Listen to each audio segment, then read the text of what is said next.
Guys, welcome back to my channel. আপনারা কেমন আছেন?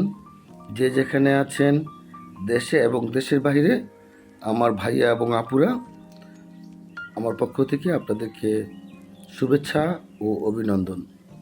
তো প্রতিদিন বাইরে ফুডিজ চ্যানেল যেহেতু বিভিন্ন রেস্টুরেন্টে খাবার খাই, আজকে হলিডেতে আমার ওয়াইফ রান্না করেছে এই যে চিকেন রোস্ট দেখতে পাচ্ছেন।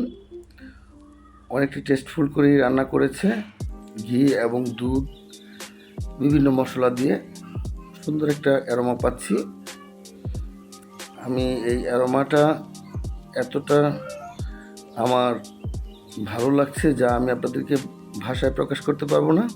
তার আগে আমি সালাদ বানিয়ে নিলাম। কেটে দিয়েছে আমার ওয়াইফ গাজর, শসা, টমেটো, পেঁয়াজ কুচি আর কাঁচামরিচ, লবণ দিয়ে যে সালাদটা বানিয়েছি। আর এই যে দেখতে পাচ্ছেন যে রোস্টের পিস, কত সুন্দর পিস করেছে। তো আমি খাবো এবং আমার বেবিটাকে খাওয়াবো। এই যে বেবিটা দেখতে পাচ্ছেন। তো নিয়ে নিচ্ছি, আমি একটু খেয়ে আগে টেস্ট করে আমি আপনাদেরকে টেস্ট কীরকম জানানোর চেষ্টা করব, তারপর আমার বেবিকে খাওয়াবো, তারপরে আবার আমি খাবো। তো বন্ধুরা দেখতে পাচ্ছেন, এখন আমি সালাদটা নিয়ে নিলাম, রোস্ট নিয়ে নিলাম আমি আমার বেবির জন্য। তো আমি জাস্ট একটু ভেঙে টেস্টটা কীরকম দেখে নিচ্ছি। বাচ্চাদের খাওয়ানোর আগে অবশ্যই আপনারা একটু টেস্টটা দেখে নেবেন। আর আমি আপনাদেরকে শেয়ার করছি, আমি বিশেষ করে বেশিরভাগ সময়ই আমার বেবিটাকে আমি খাওয়াই। তো অনেকটা ইয়ামি হয়েছে, অনেকটা টেস্টফুল হয়েছে, অনেকটা স্বাদ হয়েছে।